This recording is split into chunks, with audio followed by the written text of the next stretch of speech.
Sandi Purnamasari belum membuka kemungkinan untuk berdamai dengan Putra Siregar. Sandi Purnamasari masih ingin melanjutkan laporannya ke polisi terkait dugaan penjiplakan merek dagang MS Glow oleh PS Glow milik Putra Siregar.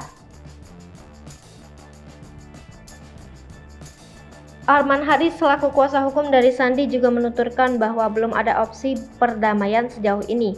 Sandi merasa mendapat banyak kerugian, baik itu material maupun imaterial.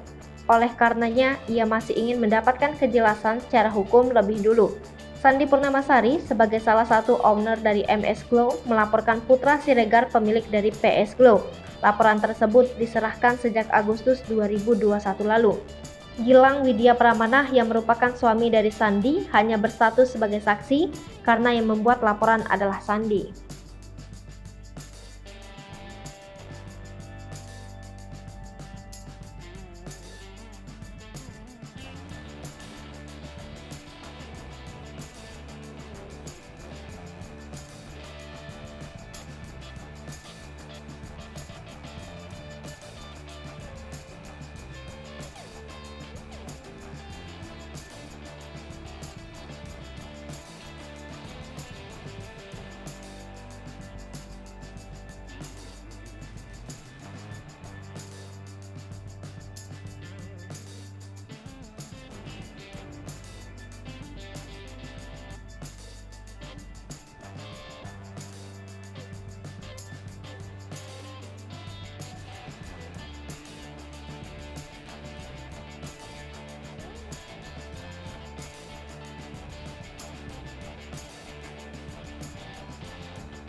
Hai pemirsa Sri Popo TV, jangan lupa komen, like, dan subscribe, serta tonton terus berita-berita terupdate